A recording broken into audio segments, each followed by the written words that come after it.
Hello students, my self नियति Gupta from Gupta classes. Students, आज हम एक 8th क्लास का साइंस का चैप्टर स्टार्ट करेंगे जो बायोलॉजी पोर्शन से है। That is chapter 9 reproduction in animals. Students, इस चैप्टर में स्कूल में क्या होता है कि ना टीचर स्किप करा देती है और बोलती है कि भाई सेक्सुअल रिप्रोडक्शन तो खुद पढ़ लो, मेल का खुद से पढ़ लो, फर्टिलाइजेशन खुद पढ़ लो, मैं बस ये पढ़ा दूंगी। बट ऐसे बच्चों को समझ में नहीं आता। सो इस वजह से मैंने सोचा कि ये चैप्टर पहले डाला जाए चैनल पे।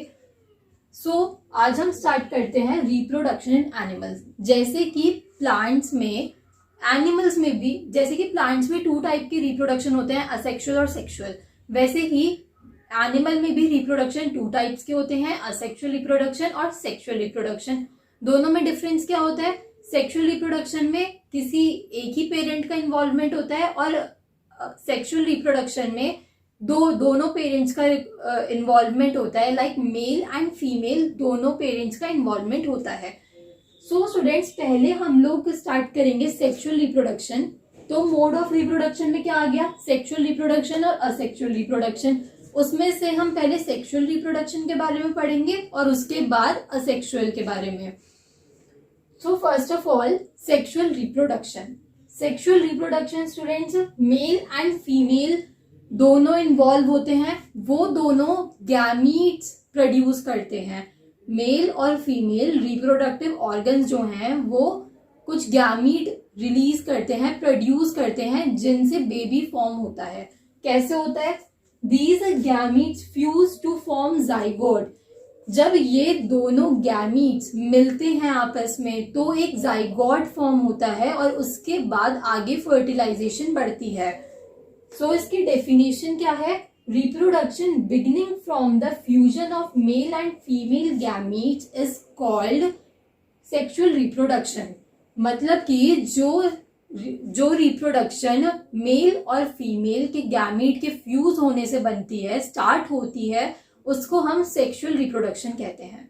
देखो, पता ही चल रहा है कि जब मेल और फीमेल दोनों का इन्वॉल्वमेंट है, that means sexual reproduction. Clear है कि सेक्सुअल रिप्रोडक्शन में दोनों पेरेंट्स का इन्वॉल्वमेंट होता है और जो असेक्सुअल रिप्रोडक्शन है उसमें सिर्फ एक पेरेंट का इन्वॉल्वमेंट होगा, या तो वो मेल ही होगा या फीमेल ही होगा। असेक्सुअल रिप्रोडक्शन में स्टूडेंट्स एक चीज ये भी होती है कि उसमें ना एकदम एग्जैक्ट कॉपी बनती है। सेक्सुअल रिप्रोडक्शन में आप लोगों ने देखा होगा कि जैसे हम भी हैं, बच्चे जो हैं वो अपने मम्मी पापा से थोड़ा मिलते जुलते हैं, बट एकदम एग्जैक्ट कॉपी तो नहीं हो सकते, वरना तो कोई हम में और हमारे मम्मी पापा में डिफ्रेंशिएट ही नहीं कर पाएगा। M I clear?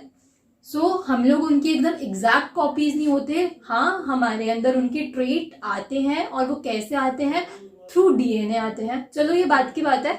अभी हम रिप्रोडक्टिव सिस्टम में पहले मेन रिप्रोडक्टिव ऑर्गन के बारे में पढ़ेंगे।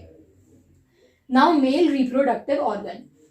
स्टूडेंट्स देखो, 1 मार्क के क्वेश्चन में ये भी आपसे पूछा जा सकता है कि जो मेल रिप्रोडक्टिव ऑर्गन है उसमें क्या क्या चीजें मिली होती हैं जिससे मेल रिप्रोडक्टिव ऑर्गन्स बनते हैं।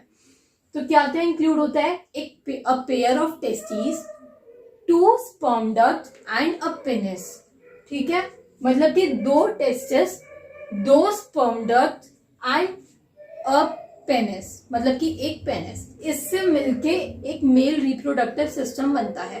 और भी पार्ट्स होते हैं इसमें, बट वो हायर स्टडीज में है। अभी आप लोग सिर्फ इतना ही याद रखना है आपको। ठीक है। Now testis produce male gametes. अब मैंने आप लोगों को बताया कि उनमें जो ऑर्गन्स होते हैं वो कुछ गैमीट्स प्रोड्यूस करते हैं। तो यहाँ पे स्टूडेंट्स देखो, ये क्वेश्चन भी आ सकता है कि जो मेल गैमीट्स हैं वो कौन से पार्ट से प्रोड्यूस होते हैं? तो टेस्टिस से प्रोड्यूस होते हैं मेल गैमीट्स, जिसे हम स्पर्म कहते हैं।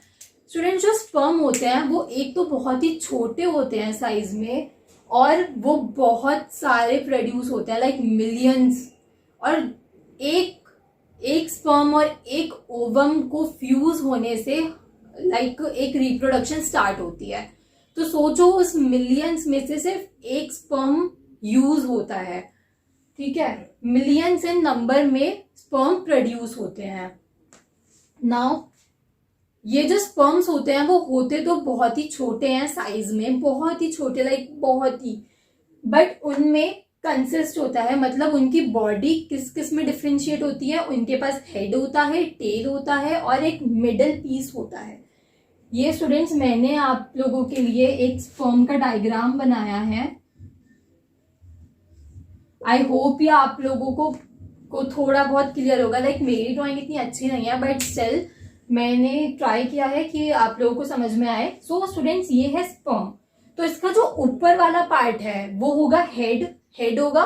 ये जो बीच वाला पार्ट है जहां पे आपको एक क्रिस क्रॉस दिख रहा है वो मिडल पीस होगा, और जो एंड का पार्ट है वो होगा टेल। ऐसे ही स्टूडेंट्स जो मेल रिप्रोडक्टिव ऑर्गन है उसका भी एक डायग्राम आपकी बुक में दिया हुआ है।